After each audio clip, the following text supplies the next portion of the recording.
Welcome back, fight friends, once again to another episode of the Shoutout Podcast. We were a little bit quiet in March, and boy, at the end, like I said, we're throwing them out like Oprah Winfrey giving away cars, man. Podcast. We got a big one today, a little bit of an impromptu one. We're back with Mr. Kieran, Mr. Worldwide Walsh. How are you, sir? I'm good, man. I'm good. How are you? Not bad. You're looking a little road hard and put away wet there, man. Looking tired.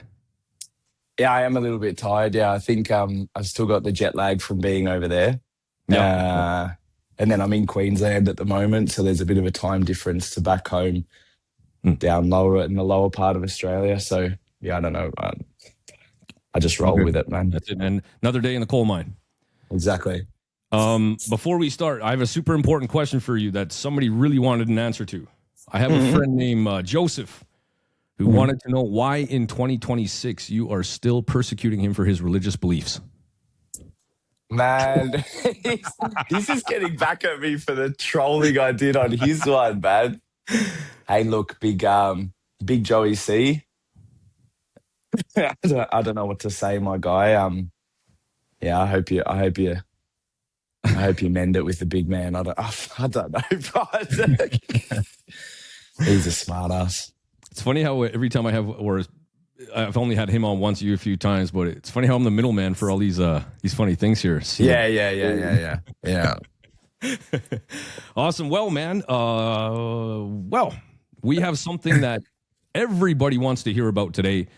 And obviously just outside Calgary, Stoney Nakoda, the Muay Thai World Cup. In the main event, Quinn Waslick from Canada versus Jonathan Ayulu from Australia.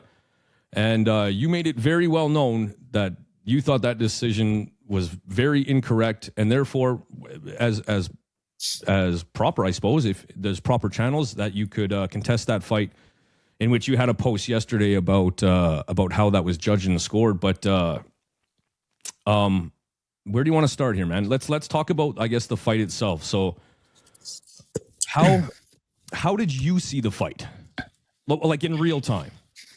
Overwhelmingly in Jonathan's favor. Why? So, again, I mean, I've said this about 50 times already, but it's the same thing. Preface it by saying nothing to do with Quinn, nothing to do with Dunamis, nothing to do with Jake or Chris or any of those, because I got a lot of time for those people. And it's like, this is very much facts over feelings. This is fact over emotion. And I said in my post, I've been doing this for 25 years. I've been training fighters for a long time. I've had fighters compete all over the world, major stadiums in Thailand, world titles, international. Like, I know what I'm talking about when it comes to Muay Thai. I did my first officials course over 15 years ago. Since then, I've trained with judges and officials who work at Channel 7, who work at Lumpini, who work at Rajadamnern, like guys who were referees and judges in the highest level of the sport. I know what I'm talking about. And I knew when that fight was over that Jonathan had won the fight. And I say that because I have a strong, proper understanding of how Thai boxing is scored.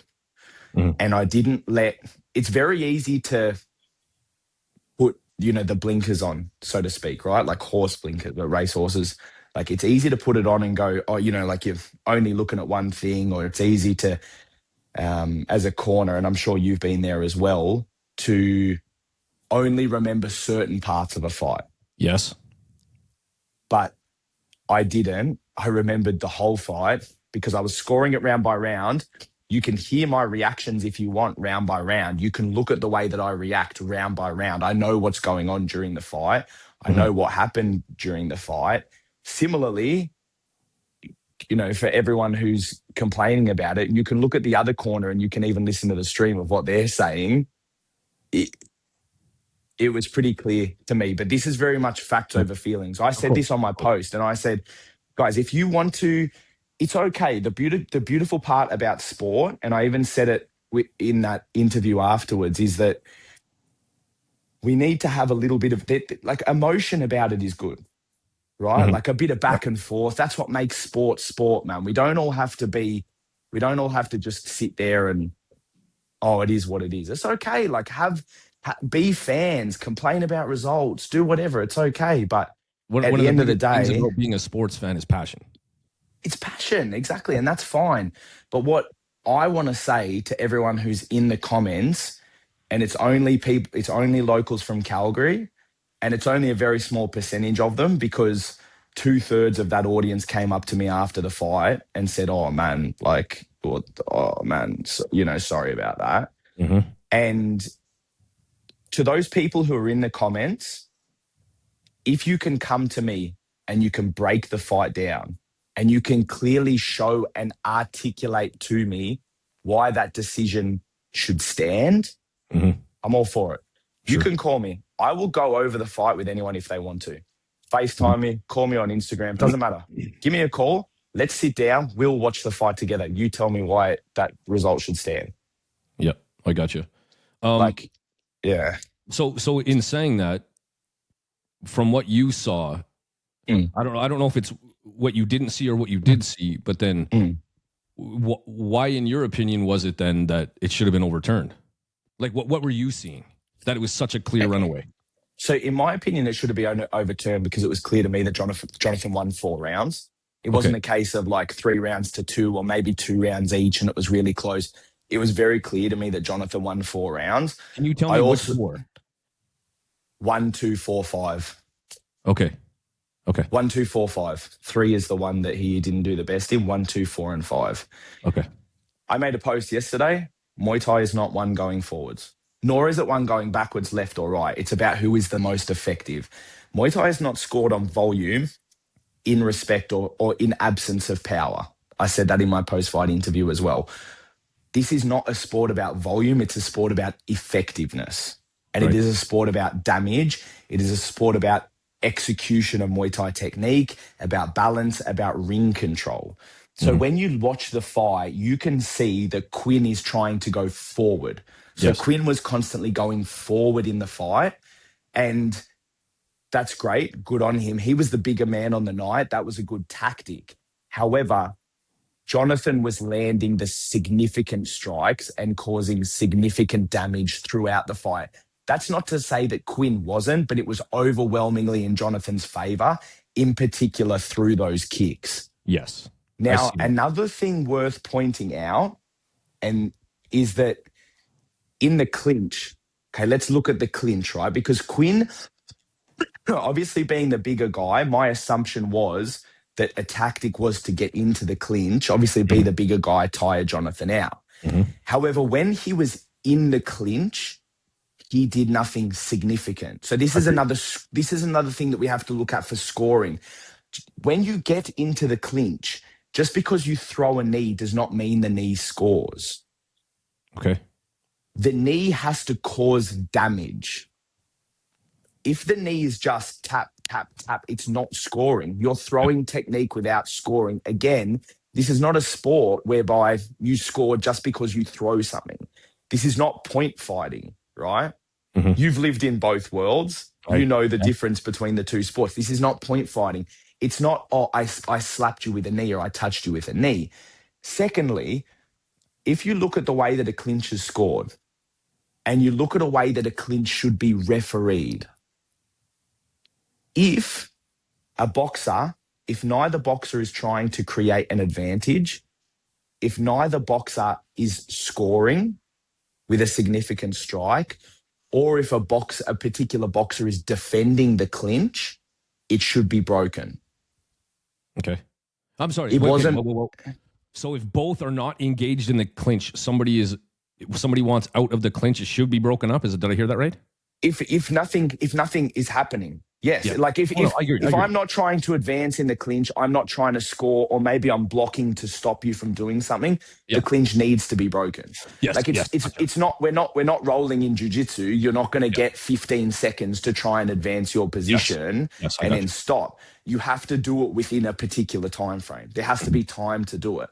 You're not a referee should not allow 2 boxers to just continue to swim their arms. Yeah. Okay. So for me on that night, there were several instances where the clinch went on a little bit too long. The referee should have broken it earlier. He didn't have appropriate control of the clinch. Okay. So there was that. And for the most part, I told Jonathan on the night, Quinn's not doing anything in there significant. Don't worry about it. Just lock it off. Just lock it down.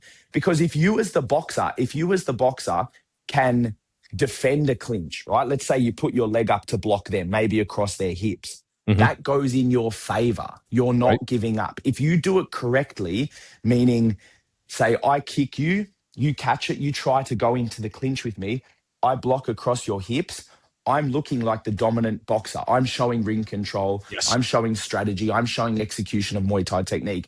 I'm showing defense. Yes. That's not me giving up. Yes. Yeah, That's another big one. That's another big one to look for. Okay. Just out of curiosity, and listen, I'm not saying you're the be all end all of all rules of Muay Thai, but for now you are. Absolutely not. But yeah, and here's the problem. I haven't rewatched the fight either, so I'm trying to remember this off memory being a commentator. But I did say at the end of that fight that and again, no disrespect to Quinn, but trying to remember the conversations we have. And a matter of fact, I've really been hard on my students because of our conversations in the past, that our job here is damage. And in saying that, I admit that I didn't, it's not an admission. It's from my eyes, I said commentating, I don't recall an area of the fight where Quinn had a significant strike or a significant advantage. But I do recall a lot of right kicks from Jonathan Ayulu landing, causing visible damage and just scoring that body kick, which is big. So I man, it's so muddy for me. To me, and I thought, if I'm going to be honest, I thought it would be a little more of a barn burner. I don't know if both guys were just a little tentative of power from each other.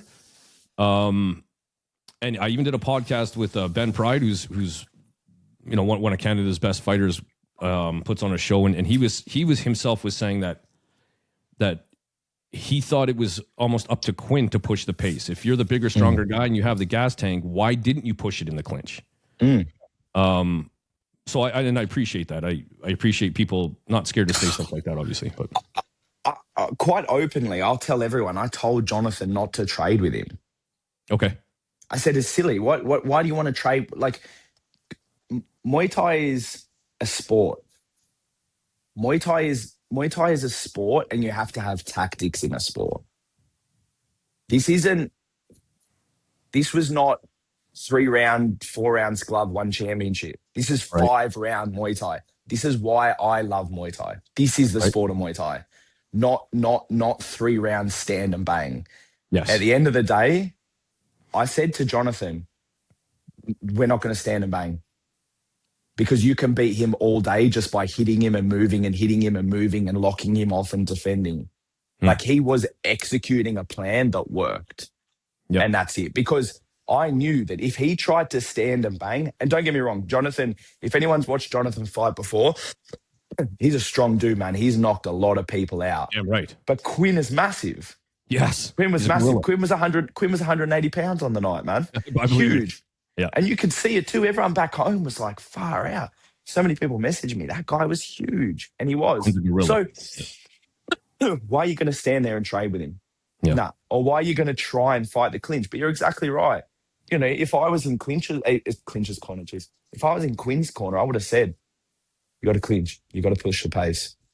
Yeah. You know? And for me, it just looked like the only thing that I told Jonathan to do once he was in there, I said, he can't clinch you properly, man. He can't clinch you, and he's not going to score anything significant with knees. I said, he's not controlling your arms properly. When you get in there, when he tries to come in, hit him with the elbow, or swing your arm and hit him with the elbow, and you saw it. Yeah. The significant strikes that you saw in the clinch were from elbows. Yeah. That were thrown by Jonathan on that way in. Because again, it's about what's significant. It's not about volume. If you have volume and significance, yeah, of course you're going to win. Then you're going to run away with the fight. Of course. But yes, man, 100%. If I was Quinn, I would have said, man, just go. Just go. Tire him out. Get on top of him. But you know what? Jonathan hits fucking hard. And Jonathan was executing it well. And at the end of the day, that's, that was the story of the fight.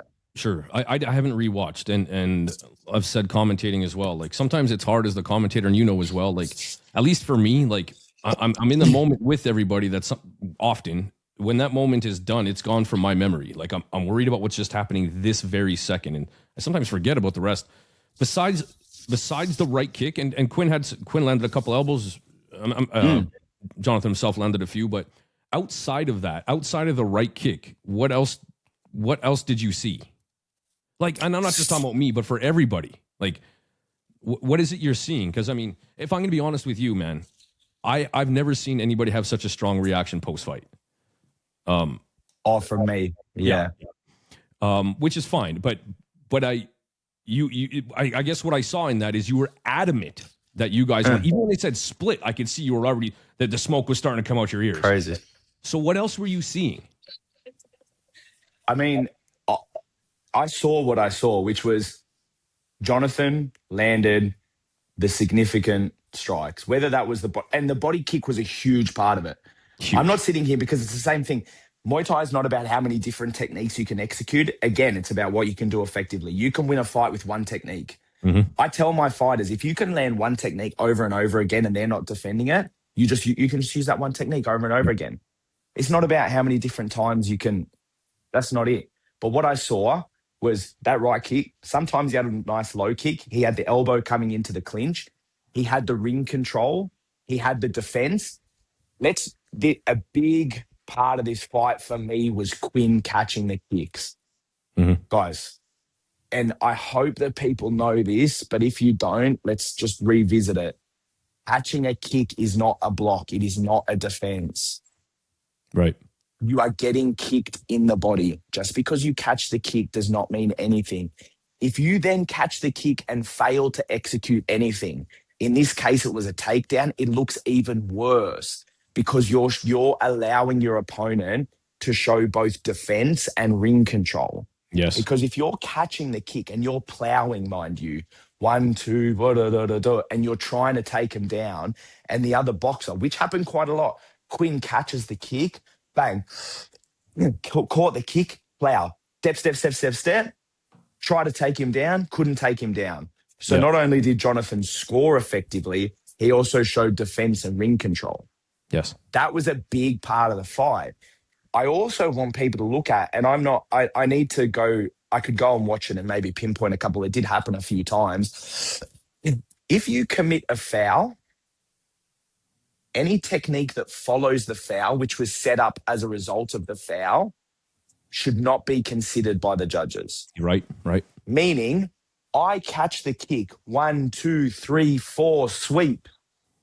No, you don't consider it because that sweep was only possible because of the plowing, which was a foul. Yep. Because you took more than 2 steps. So you also have to consider that as well. Anytime a scoring technique is preceded by a foul and was only made possible as a result of the foul, you have to disregard that technique. Right. But the catch was a big one, man. That catch was a big one as well. Well, and sorry, I've been trying to, as we've been talking here, I've been trying to go down on WBC Muay Thai rules here, scoring procedures. Right at the top, effective and controlled use of fists, feet, knees, and elbows as Muay Thai fighting weapons deliver powerfully, accurately, and according to the rules. Powerful, effective techniques score higher than weak or less effective strikes. Note, all weapons are considered equal at the start of a contest, but certain techniques will outscore others in context. For example, a well-executed body kick will outscore a counter straight punch, not because the punches don't score, but because the body kick is technically more difficult and effective in the situation. Judges must understand the complexity. Can we just talk about that one for a second? Because this is one of my favorite things. As people have gotten better at judges and being officials, everyone has started to learn and understand that all techniques are equal. Yes. All techniques can score. You're taught that at the base as a judge. However, you then have exactly what they said. Although you have to take into account, yes, execution and power. 9 times out of 10, I can kick harder than I can punch. Yes. Thus, the kick is going to be a higher scoring technique. If I could punch harder than I could kick, and it was technically difficult to do so, well, then the punch would score higher if it landed, wouldn't it? Yes. A great example. I belt my kick into you so hard, you counter me into the head. It hits me cleanly, clearly doesn't do much. I win. Okay, let's flip it. You kick me, it hits me, there's no power behind it. It doesn't really land on target that well. It kind of hits the elbow a little bit. It doesn't do anything to me. I step in, I deliver a big straight cross to your head. It rocks your head back. I win. Straight right, yeah. This is one that a lot of people, although are getting better at, are still struggling with. What I can say then, maybe from somebody not quite as versed, but like I hear, if I'm being honest, I might hear mixed messages there. All are scored equal. Well, no, I guess that's not right. No, all are scored equal until exactly. Yes, Yeah. exactly. Yeah. A fighter wins a round by causing more damage with Muay Thai weapons, showing clear, effective aggression. I think effective is a big one there. Effective is the word, not aggression. Yeah, effective aggression. In brackets damage, ring craft skills in brackets dominance, and defensive skills in brackets disruption. Using attacking techniques with effective execution, which receives extra scoring credibility. So now you've been here a few times. You've commentated. You were here for the youth games, and now you've actually got to be in the corner. What is it that you're seeing that maybe we aren't getting right? Where is the judging criteria? And I'm not bashing anybody. I'm genuinely trying to not just educate myself, but anybody who listens to this. What do you see is a consistent error that's happening here? Just a proper understanding of Muay Thai scoring. You're just not. It's just not being scored the way that it's supposed to be scored. Like when I watch fights there, what I look at is that the judges heavily favor the boxer going forward and the boxer throwing the most techniques, irrespective of the other elements that we've already discussed. That's what I see. As somebody who's coached fighters in the area for a long ass time, 20 plus years, that is my biggest thing, I think, as well. The other thing is you have coaches, you have some coaches, you even have some fighters who are meant to be a decent level, clearly not understand it. Mm-hmm.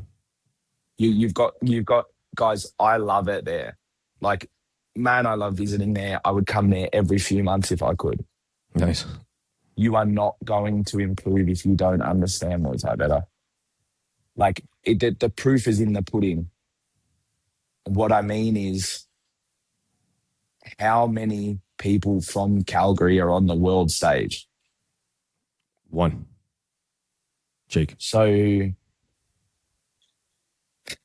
that kind of says something, doesn't it? And this is not to be, I said it, like I was talking to someone on the night as well, and I was like, man, I really like watching the Dunamis boys fight, Yep.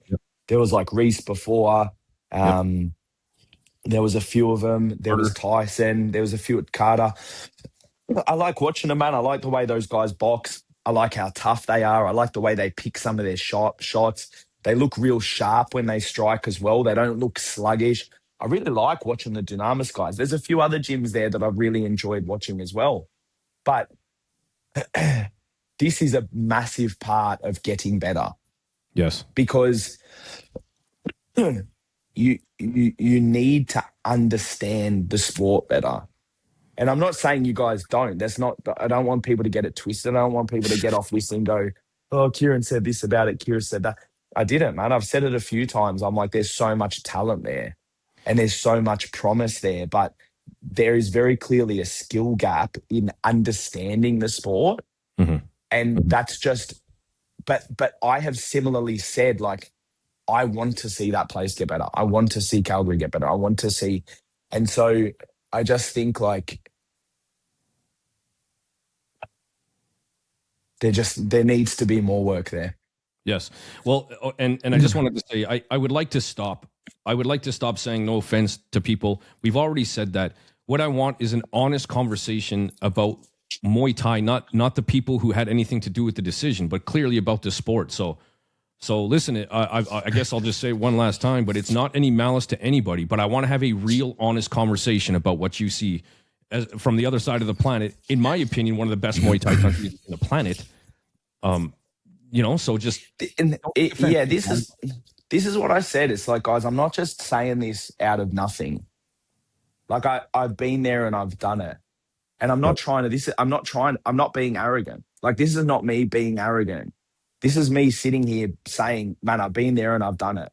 We're from one of the top 5 Muay Thai countries in the world. Mm-hmm. I have people fight on all of these shows, RWS every other month. Like, you can see my list of fighters and my guys that, that have been around and been there and done that. We know. And so it's like, I'm not saying this to be difficult. I'm not saying this out of anything. And one of the things that's been so hard when I've been there is to see how much you guys fucking bitch and moan about each other. Your sport's not going to get anywhere if you guys keep fucking like talking behind each other's back. Say it to each other's face at least, man. Stop this fucking like, oh, you like you're in high school, like you're fucking 15 years old again. Your sport's just going to be shit if you keep doing that. Mm-hmm. Like, get out, work together, put on shows together, fight, try to build the sport as a whole. Don't just fucking bitch about each other behind one another's back. Yep. And it's like, man, it's crazy. I had some people comment saying, oh, if you're going to whinge and moan, you should have just taken it. No. Because if you knew the sport, you would know it was an overwhelming victory. I'm going to tell you the 3 scorecards. Listen, you guys in the comments that don't agree, you do not know better than a 3-person committee in Bangkok, Thailand. If you're going to sit here and you're going to tell me that the home of the sport, the motherland of the sport, you know better, you're fucking lost your mind. You don't. Not just the home of it, but the people who look after the quality of it in that place. A committee that has people comprised of officials in the likes of senior officials at Lumpini, Rajadamna and Channel 7, guys who travel the world to teach seminars, to teach judging. This is not, it's not my fucking mates. I didn't send the tape to my mates to review. Right. The revised scorecards. Okay, so the scorecards on the night, 48-47, 48-47, 47-48.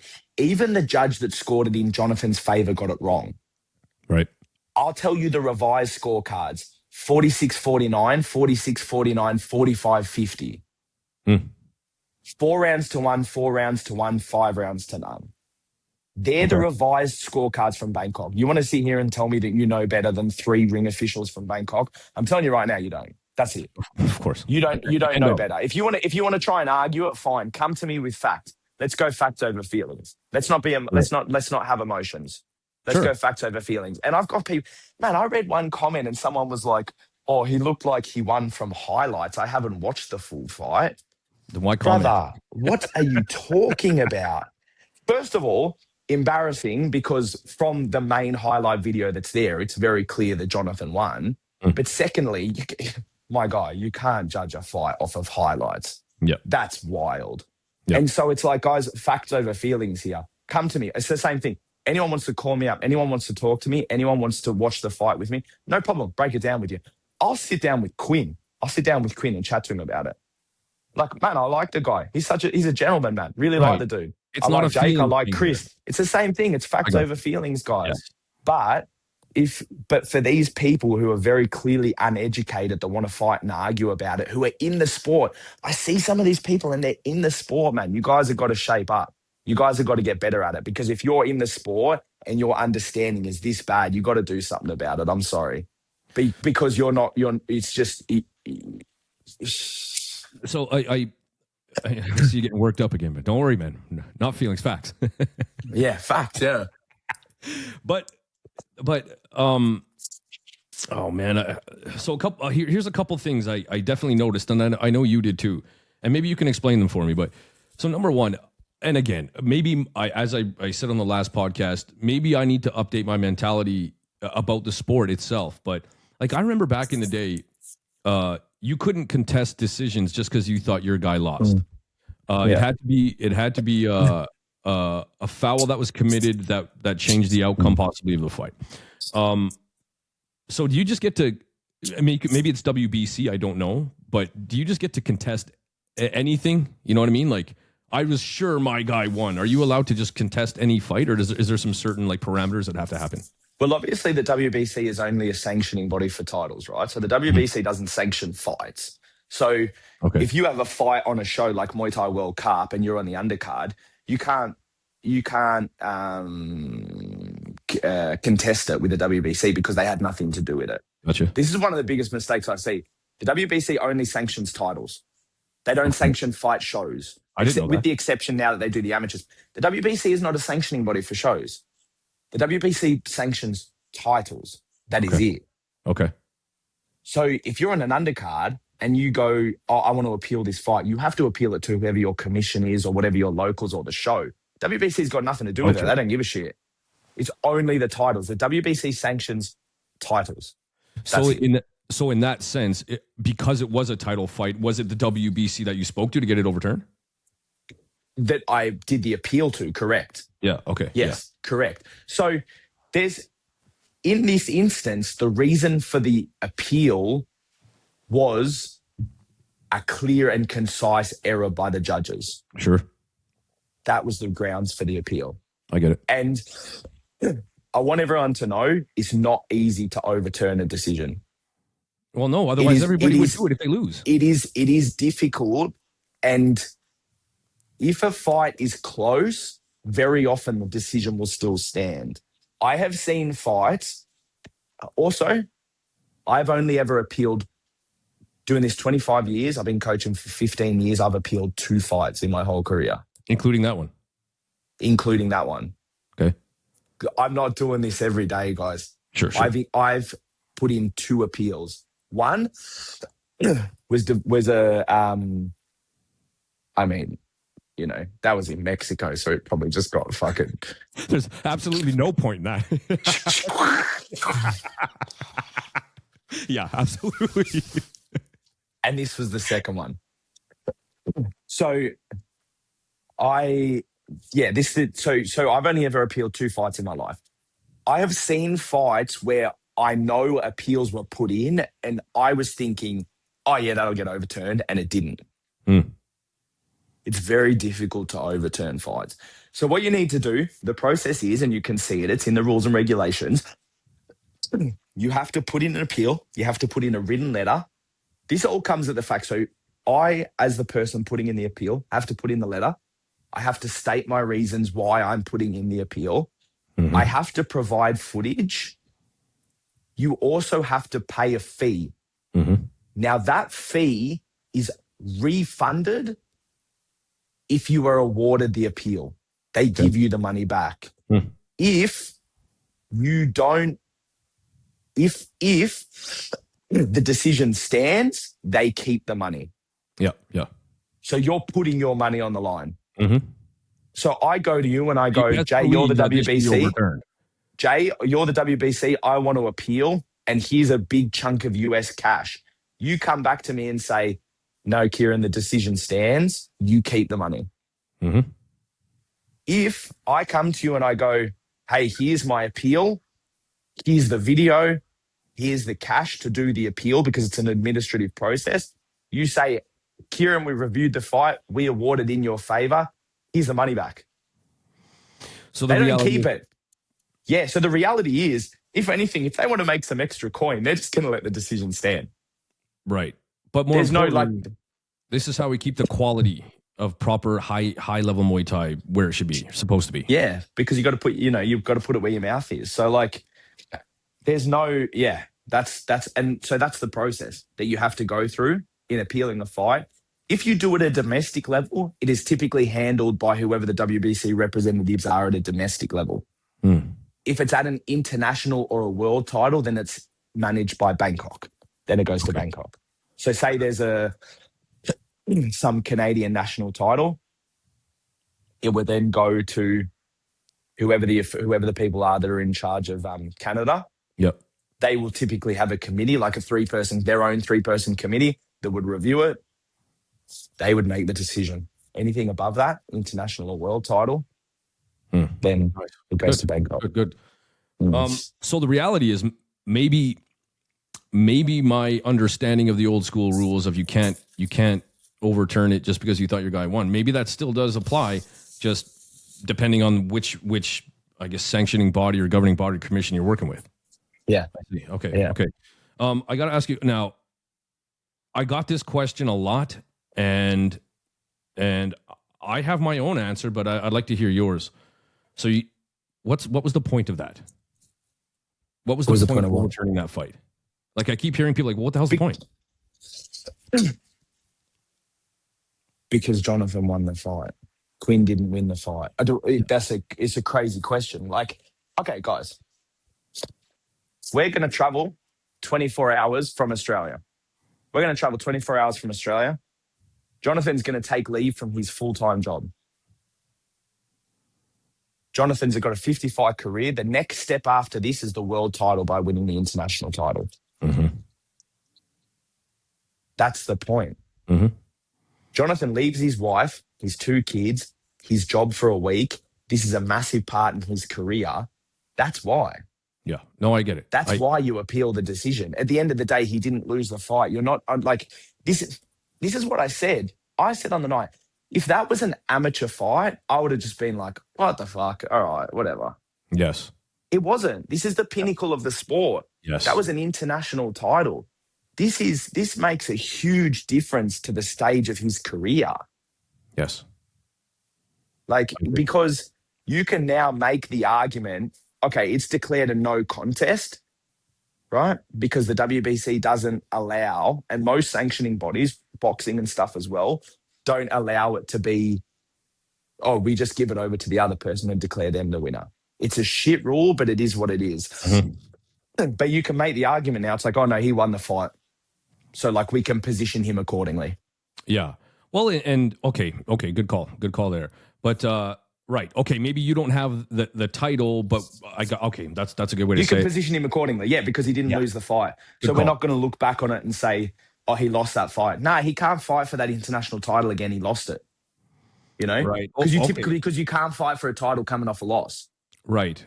So it's like, okay, the international title is there. Oh, no, you can't fight for that title. You just lost your last attempt at it.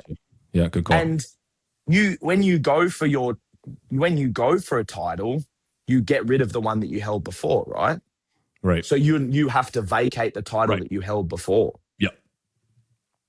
So I guess I would say, for the most part, 90% of people that have been asking me are looking at the first layer, and that's well, if he doesn't get the belt, then what was the big deal? Well, you just explained why. There's a lot more behind it. Yeah, exactly right. There's a lot more behind it. This is the part about managing fighters. Again, guys, this is like, I'm not doing this just to be difficult.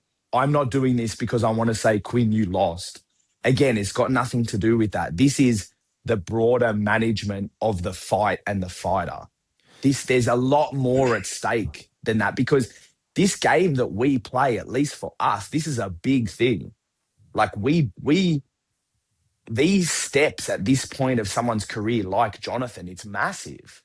Yes. You know, every little thing counts. This is not racking up a few amateur fights. And if you guys are looking at it from your perspective and you've only had 4 or 5 fights, of course you're going to look at it that way. Mm-hmm. But if I'm looking at as someone who's got someone who's rising up to a world title or this title or that title, their next fight could be this, it could be that.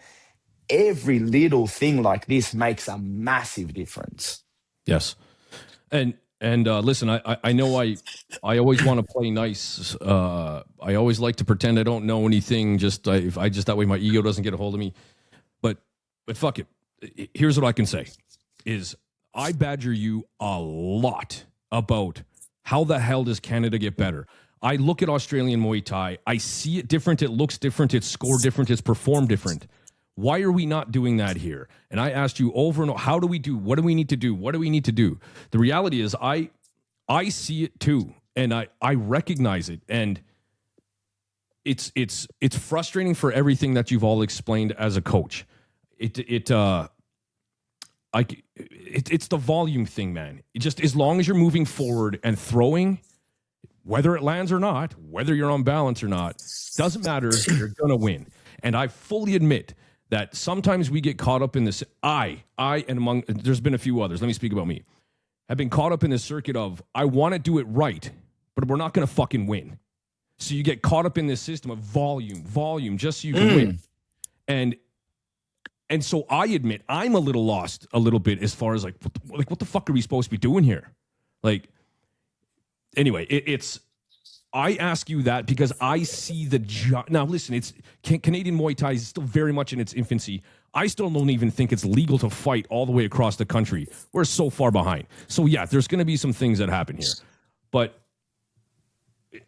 I'm frustrated by it. You know, I think if the judging changes, everything else changes. I'll tell you that right now. Sure. I'll tell you why. I'll tell you why. Because you're no longer being forced to fight a particular way. Yes. That's it. Because it's not your fault. It's not your fault. Like, we have it. We still have it. I'm not on my high horse here, man. We got shitty judges. We got shitty referees too. We got shit fight shows, man. They're everywhere, right? Man, I've been in Thailand and I'm like, oh, how did we lose that? You know, like, I'm not saying it was wrong. I'm just saying, like, sure. But we're not perfect. And you have to fight to the judges sometimes. I get it. If you went to go and play, if you went to the ice hockey rink and the guy goes, the fucking referees go to you, all right, to win this game, it's about how many times you miss the net. It's about how many times you miss scoring and how many punch-ons you get into. What are you going to do? You're just going to fucking miss and get into punch-ons. That's it. Like, that's not your fault, man. I'm not blaming you guys. Like, I'm not blaming people if that's the case. Yes. You have to fight to the judges, and that's the frustrating thing. So you go to me, you know, and I've said it to you before. It's like, oh, well, what needs to be fixed? The judging. That's it, man. The judging. The officials need to be fixed. And I know people are trying to do it, but you've got people who are resistant to change as well. And I'm like, sorry. And, you know, like, look, if you've been doing something for 20 or 30 years, if you've been a judge a particular way for 20 or 30 years, you know, like you came from fucking point fighting or kickboxing or whatever version of Muay Thai it was that you learned back in the day, and you've been doing it that way, it's going to be hard for you to change, isn't it? It's going to be hard for you to... Yes. That's fine, man. Like, it's okay. But at the end of the day, look, officials at that level have to be held accountable. This isn't amateur fighting. I don't care. People come to me and they're like, oh, you know, but Kieran, the judges and the... No, sorry, man. That's not it. At the end of the day, you were judging an international title fight. And if you were not adequately prepared to judge that international title fight, you shouldn't have been doing it. And you can't come to me and say, Kieran, you have to be nicer to me, because I'm fucking not going to be nicer to you. You fucked up. This is an international title. This is not an amateur fight. You have to be better. Otherwise, don't do it. Yes. Yes, That's I agree. it. Otherwise, don't do it. You know, like, you have to be better. Sorry. But and if you're not better because your seniors aren't getting you the appropriate training, then they have to do better. Yes, I agree. That's it, man. And I'm not the only one saying this, but I promise a majority of the coaches around here also we have this thing, and maybe if you're a coach or a judge or I'm sorry, a judge or anything to do with that, but I promise you the majority of us feel like we aren't allowed to say anything. Now, listen, being a ref, being a judge is a thankless job, and sure, you can go, been there, done that. You can go on social media, but take that aside. Let's talk about facts and not feelings. I think most coaches around here feel like we aren't allowed to say anything. The decision's the decision. You just keep it quiet. Don't complain, or there's going to be trouble. Maybe I'm wrong, but if you're listening, I'm telling you, that's how we feel. I'm telling you that. Sure. It's so funny, but isn't it? It's like, well, trouble for what? Because, like, what, you're going to throw your fucking toys out the cot because someone says something about you? Do something else, man. Go, like, sorry, but it's just sport. Like, what are you talking about? Like, check that shit at the door, man. You know, this is what I'm talking about. Like, I love that place so much. I love Calgary so much. Moyu Calgary would be sick, right? But you just, that kind of statement is like, it's such a concern, because it's like, well, how is it going to get better? Right. And why would you act like that? Why would you act that? What's the purpose behind acting that way? What's the purpose behind being that way? I'm an outsider. I don't give a shit. Right. Fuck it, man. I'm an outsider. I'll say it for you guys. I'll say it for you guys. I don't care, man. Come come, give me a call. Any of you officials, give me a call. Hit me up. What the fuck? What are you going to, like, all right, call me, talk to me. I don't give a shit. Well, more important. I'm not, man, like, what is this, the big bad fucking judging mafia you can't talk about? What are you going to tie cinder blocks to my feet and throw me in the fucking river? Like, it's crazy, man. Sorry, but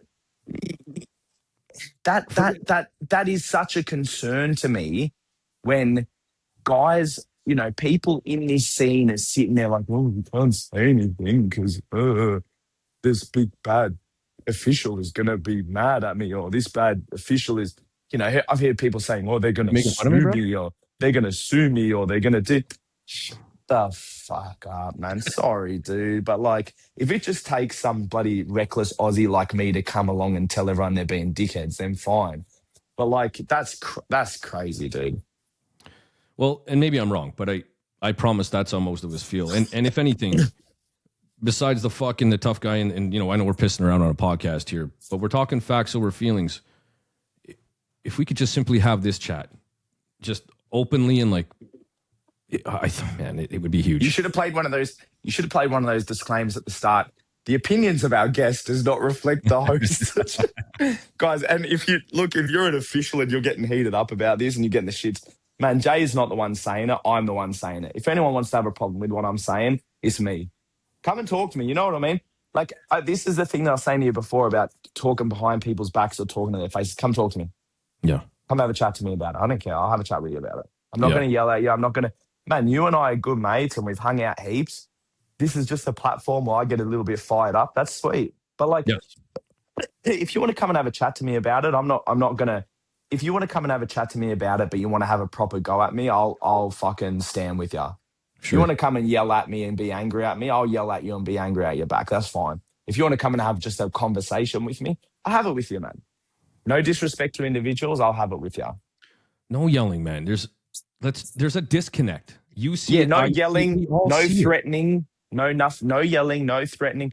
Don't get me wrong, I yelled on the night, man. And I even said, like, I said to someone, I was like, what was I talking about? I said to someone in Thailand, it's like, look, apologies for causing a scene. I said it. I was like, apologies for causing a scene. Yeah. Like, man, it's just sport. It gets the better of us. But I said to Quinn in the center of the ring, I shook his hand. I had the shits. Good work, man. Congrats. Boom. Left. He came out the back later and I said, Quinn, don't take any of this personally, man. I said, you're a really good guy. I said it to his face. I said, you're a real good guy, man. Don't take it personal. It's got nothing to do with you, my guy, So, like, I just, was I emotional and was I hot-headed? Yes. Did I swear a lot for people on the stream that might have had kids at home? I apologize. But that's just who I am, Like, I love this sport and I'm passionate about the sport and it is what it is. And I don't do that often, except in instances like that. I understand. Yeah. But I think at the bottom of this, man, this has been a hot topic for a year, maybe even longer, for long older than Jesus. But there's a real disconnect here. And I think that, well, before I get any further, I just said that, but how many courses have you done training, judging and stuff like that? I don't know, man. You don't lose count. Okay. You do them every couple of years. Like I did. So I did my first one. It's funny. I found the certificate when I was cleaning out my house. I did the first one, I want to say in 2008. It was 2009. It was a WMC referee and judges course. And the refereeing component was taught by Ilias Delapsis, who a lot of people would know from One Championship. Yes. He was a pretty regular on One Championship back in the day. And that was the first ever referees and judges course that I did back in 2008. Since then, it's like every time the WBC has hosted something or anytime we've been overseas, like you can go to Thailand and you can go and do judges training and courses. There's certain universities, not universities, like sort of, you say university, it's a bit hard to explain because in Thailand you can actually do Muay Thai as a degree, funnily enough. It's a very weird, we won't get into the topic. It doesn't work the same way. It sort of does, but it doesn't. But there's courses you can do over there. I've done it with like the head WBC officials in Thailand. First time when we went to Mexico, we did it like, yeah. Because to me, it's important.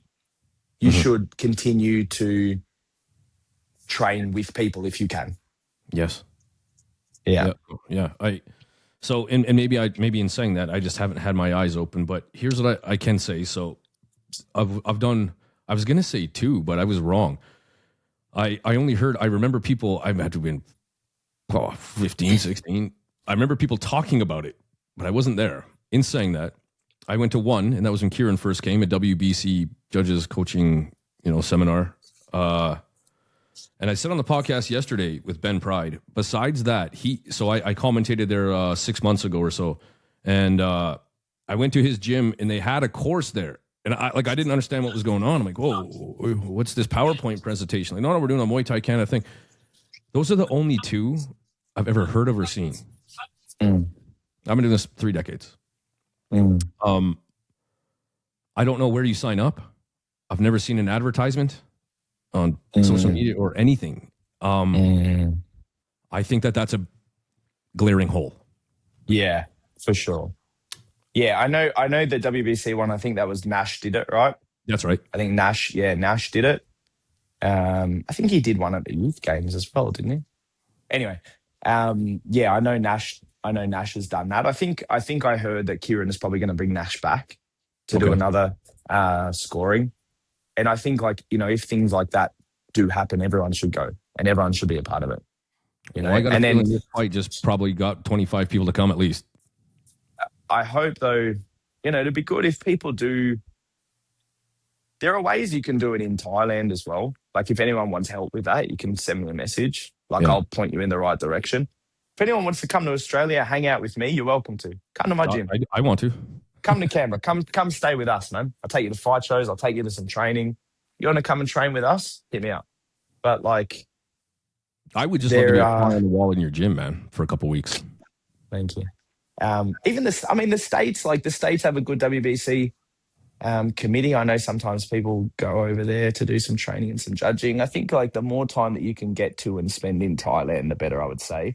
Sure. I know as well though that the WBC in the past have done did online courses. I'm not sure. I don't know if or when they're doing those again, but I know the WBC is doing that. But I think as well, if you do want to learn more and know more, go to your local, whoever it is, and in this case it would be Kieran, and just send him a message and say, hey man, we would really like to do referee and judge training. Sorry, get tired. Yeah, no, like everything else, I just want to see us level up. I want myself to level up as a man, as a coach, as a teacher. We've just reached a point where we have to shed skin. This has only taken us so far, and maybe we're happy. I can only speak for myself. Maybe others are happy with the things are gotten, but I still see that other level that we have not got because this giant gap between. I mean, and I've the other thing I've heard about coaches say is they're so adamant about the rules at the rules meeting, but they don't follow through in the fights. I heard, so no offense to the judges out there, but I'm letting you know that these are the things that I hear about as a guy who runs a podcast. And let's be real, I have a lot of skeletons in that DM closet that I can't let out, but this is a big concern that I've had from coaches. This isn't complaints. These are actual real concerns of the people in the sport around our area and beyond. So I just hope it's taken that way. I just want us to level up properly. I want us to be trained. I want the fighters to understand the scoring, not just the judges, but the fighters and the fans, if they care. But so in saying that, maybe, and even me, I'm going to have to rewatch this fight. But from your point of view, that specific fight, can you tell us what we need to be watching for in that fight?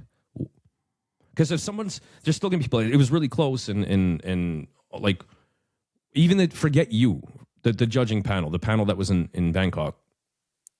What are we not seeing? Significant strikes. What can we watch? Significant strikes.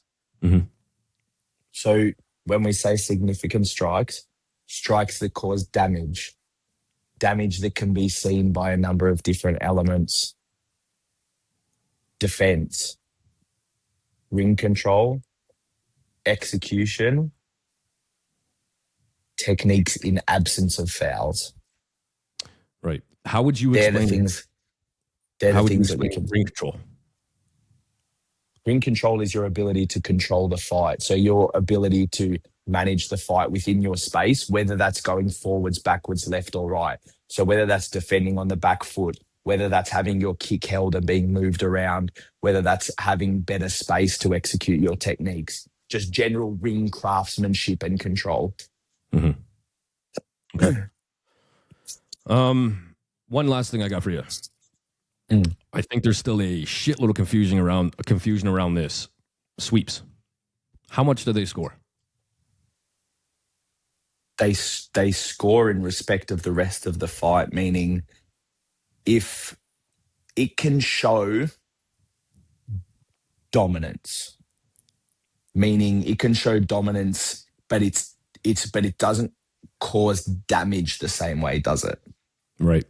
Right. So in saying that, sorry, yeah, go ahead. I was just going to say, in the broader context of a fight, how can sweeps be used? If you're a coach, how can sweeps be used in the broader context of a fight? Okay, let's look at it a number of different ways. It can show dominance, right? And it can show control.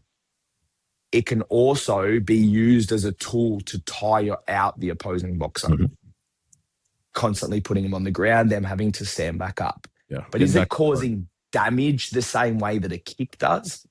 No. Because what are the negatives that can come from attempting a sweep? 1, you get kicked. Yes. 2, you don't execute anything meaningful, looks so much worse. 3, can waste a bit of energy trying to, catch and try to force them down. But the first two are massive. Yeah. 1, the kick. It's not a block, guys. I don't care how different ways you catch it. It's not a block. Whether you catch it on your arm like this, whether you catch it like that, you're getting hit. This is a target. This is a target. You catch, people underestimate how bad it looks if you catch a massive kick and fuck up a sweep. Sure. Really bad. Okay. So can you tell me then, in that sense, why would you want to catch a kick? What would be the point, and how do you negate that kick landed? Well, for what we were just saying, right? So there's going to be a time when we're fighting and I can't block the kick properly. Yeah. Right? Like I can't check the kick. So what else can I do? I can take it on the arm. If you take a kick on the arm, fine. Just try to get the score back. Yeah, yeah. If you catch a kick, you get hit in the body, fine. Bang, try to do it back. Maybe you kick me and I catch it. Your kick had nothing in it. Yeah, I'll catch it because it's not doing much damage, right? Again, it's context. You fucking bury a kick into me like Jonathan did, and I catch it. Boom. Not like, oh shit, that's a big score, right? Yep. You kick me and it's like a tap, and I catch it. It's not scoring, is it? Right. Because there's just nothing in it, and then I just go not effective, and I sweep you, or I catch it, and then I drop it and bury a kick in, or I catch it and I throw and you lose balance. Remember, balance is massive in Thai boxing. I throw it and you slip all over the place. Bang, I hit a massive kick in. Yep, I get it. These are and I mean, there's ways that you can disrupt the timing. You can use it to catch it, but there's so many uses of it. But that's how I would look at it from a scoring perspective, or if you're a corner, or if you're a fighter, how you have to do it to either increase your chances of scoring or mitigate being scored against. Right. And I ask all these questions, not just for myself, but I want everybody listening to be clear too, so that if they rewatch this fight, at least they themselves have a little more of the judging criteria, that instead of just the complaints or the yays, no's, whatever. So in saying that, then I throw at you, jab, cross, hook, round kick. Okay. You catch that last kick, you sweep me. Who won that exchange? I mean, but it's the context again. Did the jab, cross, hook land on me? Yeah, let's say yes. Was there power in it? It's the same. Like, if you bury a fucking big 1-2 hook and I'm like, doom, doom, doom, and then you bury this kick in, bang, and I catch it and sweep it, you're probably on the better end of that. Sure. But it's context. This is the trick. Yeah, go. Sorry, I was Sorry, just gonna say. go. I guess what I'm trying to say is that like I think I could be wrong, but I got a pretty good feeling that around here, if you hit a good combination, but I sweep you, that sweep I took you to the ground has outscored that whole exchange. Sure. Again, this is the part where it really becomes about context. It can and it can't. This is what I mean about like this is the beauty of 5 round Muay Thai. This is why Yeah. I love 5 round Muay Thai. Yeah. It's simple, yet it's complex. Yeah. Yeah. No, And so there's a lot to take. I get the question. And the thing about sweeping is that you're showing that I have really bad control and defense. But again, it's also like, well, when you sweep me, like, how did I fall? Mhm. Like how badly did I lose my balance? Because maybe it's like 1-2 hook and kick and you catch my leg and I'm half falling over and you sweep me and there's a fucking massive sweep. Right. But if I ping you with all of those shots you catch, you go to sweep me and it's one of those real awkward sweeps, and they fall over. If me as the person executing the sweep falls over as well, then it doesn't count, does it? No, no. Because So I didn't maintain my balance. So yeah. So the sweep, but the sweep doesn't outscore anything one for one per se. You know what I mean? Like, No, not per se. No, not per se. No, you can't look at it like that. I think a lot of us do, and I think a lot of that has to do, in my honest opinion, with the popularity of sweeps the last couple of years. Everyone's got a million highlights of sweeps. Sure, because again, it's just context. Yeah, the sweeps can make you look amazing and can win you fights, no problem. Nice, beauty for sure. But again, it's all contextual. True. I don't want to say it does or it doesn't because it's contextual. Like there's so much to it. Sure. In that respect, you can't see the scenario I have in my brain. I'm just trying to tell you about it. Yeah, but you get what I'm saying, right? Like you can see where I'm coming from, and I can see where you're coming from because it does happen. Yes. But I mean, like it's like I tell a lot of my fighters, like I just tell them I only ever tell them really to sweep later into fights. Just due to balance, or they're ready. Yeah, because you look bad if you miss. The more tired the opposing boxer is, the harder it is for them to defend. The more likely you are to execute the sweep, and then they got to get back up. You can sweep someone like early in round one, but I think Jonathan and Quinn fight is a great example of it, man. Mm-hmm. Jonathan was ready, and Quinn couldn't save him. Right. I think he maybe got him like once or twice from memory, but again, I think one of them might have been. Again, I can't remember, but I think one of them might have been off the back of a foul, as in too many steps. I see. Too many steps. Also, keeping in mind you can't use the bottom of your foot to sweep as well. So, yeah. Man, that was awesome, dude.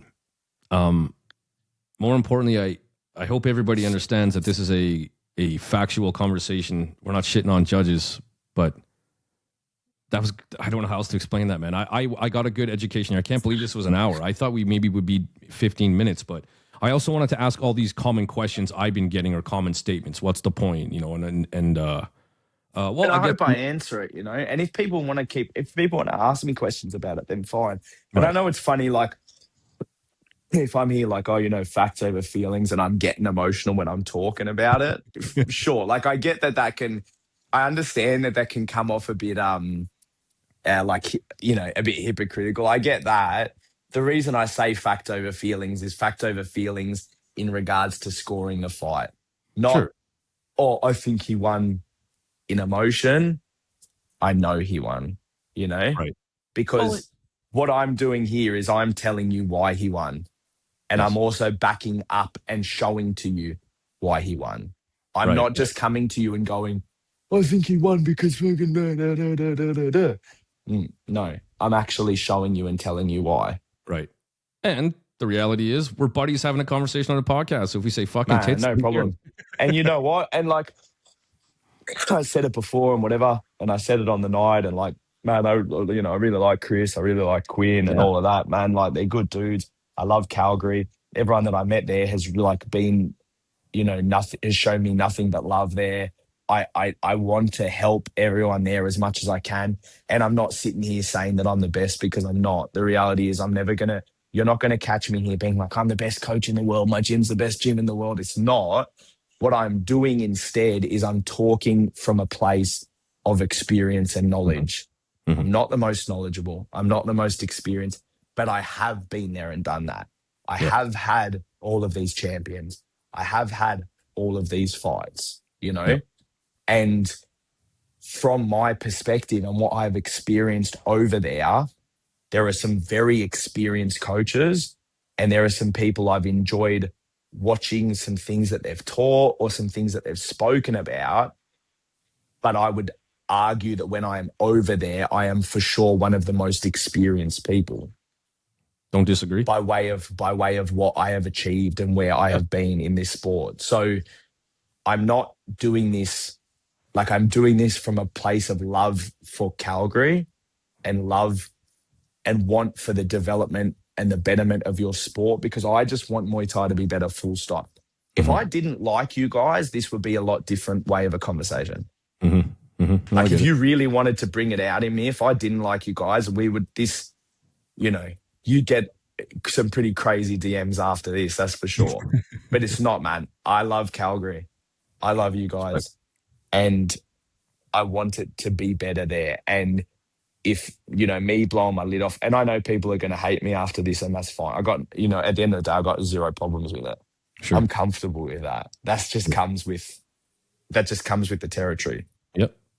But I hope that people can just listen to what I'm talking about. Me too. I hope that people can listen to what I'm saying.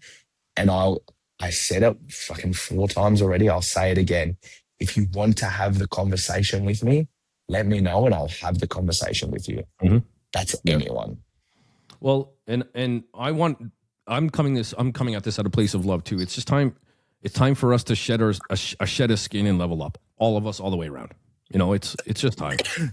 If there's anyone in Calgary, it was like, Kieran, I want to go to Thailand and do this. Kieran, I want to go to Thailand and do that. Kieran, I'll help you. Ask me.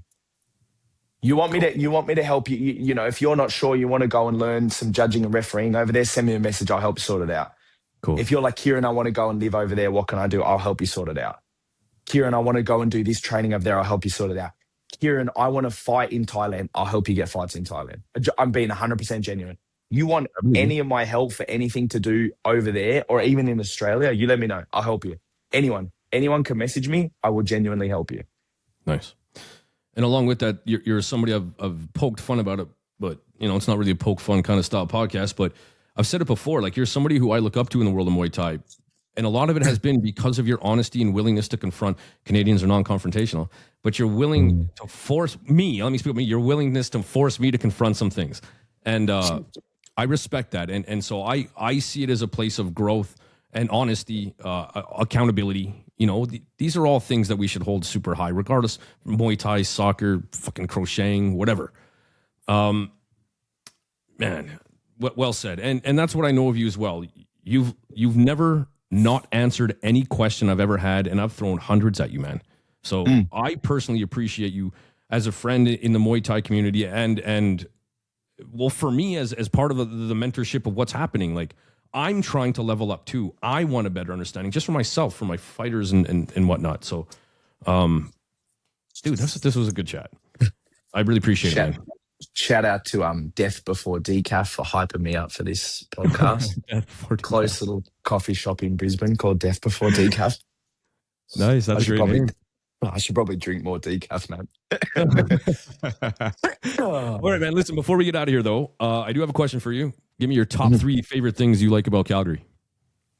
Oh, shit. My top 3 favorite things. I'll tell you what, it's not the fucking altitude. This cough did not go away. I got the cough before I went there, and Calgary did not help it. I'll tell you what. I noticed. The people, first and foremost. That is for sure going to be it. 2, it's like, I'm going to say the vibe, right? And what I mean by the vibe is like the scenery, how it looks, just like the general sort of, just the vibe, like it even Jerome said it. It reminds us a lot of where we're from, Canberra. Right. Canberra. Canberra. Like it reminds me a lot of where we're from. It's like this, it's a cross if someone was to say, Kieran, like, what would you say is like is like Calgary in Australia? I would say it's like a cross between Canberra and Melbourne, or Okay. Canberra and Brisbane, maybe Canberra and Melbourne, Canberra and Brisbane. Now, that's the kind of vibe I get. So it's just that, like, yeah, it's just the overall vibe of the city. So one, the people. People are amazing. I love you all. You're really friendly. In my whole time there, I only had one slightly abrupt, rude, and I was like, whoa. I was like taken aback. I thought I was back home, dude. I was like, holy shit. Well, I'm fucking used to this every day, but not here. What the hell? Right. So I'm going to say that. So people, number one, the vibe. Number two, man, I tell you what number three is going to be? That pizza that we got, man. Yo, Noble Pie was so good. Brother. Noble Pie, that is unreal. I love pizza, man. And we have pizza, like, we got some pretty good pizza back home, man. We got a lot of it, like, we got a lot of Italians that are like from where I'm from. Man, that was good.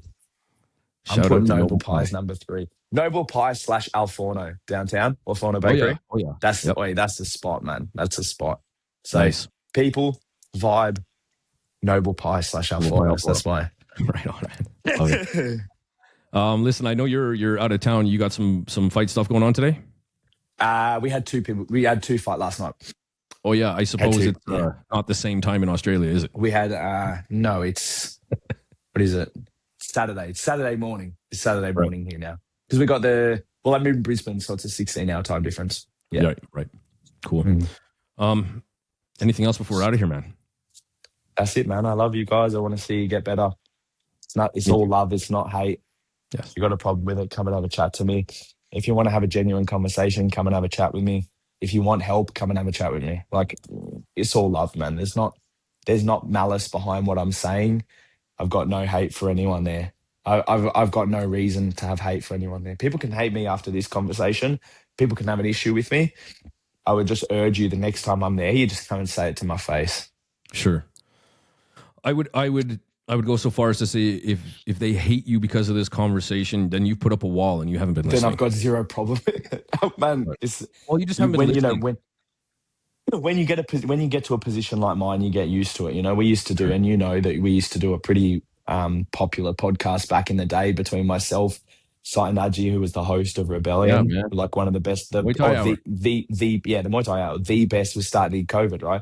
The best Muay Thai show in Australia, and Andrew Parnham. He's been doing Muay Thai longer than me, speaks fluent Thai, we used to get some people pretty upset with us. I mean, a lot with me because I'm outspoken, but right, and it would be mentioned pretty much every podcast. We used to laugh and joke about it. You get used to it, man. It is what it is. You can't. Sure. I don't trust people who want to be liked by everyone. The reality is, I don't trust people who want to be liked by everyone, because I don't think you can be liked by everyone. And if you are, you're trying to be fake and you're trying to appeal to people. I'm not trying to appease you. I'm not. I don't need to be your best mate. Like, I'm just going to be who I am. Like it or don't, it's fine. If you don't, no problem, because I don't like everyone either. Sure. Simple as that. But I got nothing but love for that place, man. And if I didn't, like I said, this conversation would be a hell of a lot different. Sure. And possibly a lot shorter. Yeah. And even more expletives. There you go. Awesome, man. Well, listen, I really appreciate your time for several reasons. Number one, while the iron, strike while the iron's hot, as far as the fight itself, it's heated. So let's get on and explain exactly what happened. Number two, I'm not going to lie, this is certainly going to help my podcast numbers. So thank you very much. I appreciate that. Welcome. Yeah, I'm sure. And I'm sure. And it's just I love my Muay Thai community. I love fight nights. I can't get to bed till 3-4 in the morning, even if I don't drink. It's but I see where we need help, and I thank you for somebody with so much experience from the other side of the world, just explaining it the way you did and breaking down the fight from the rules and everything. I really think, I'm going to be real with you. From here on in, any questions, I mean, I don't have the answer. They really are better off contacting you. Politely. Thanks, man. All right, sir. Or not. I guess we'll it doesn't have to be polite. It's all right. We're Aussies, man. Don't worry about it. It doesn't have to be polite. It's all good. Awesome. All right, man. Well, I'll let you get to it. I got to head back to the gym here, teach some more classes, and Hopefully I'll see you in the next couple months again. Perfect. Thanks, man. All right, man. Thank you.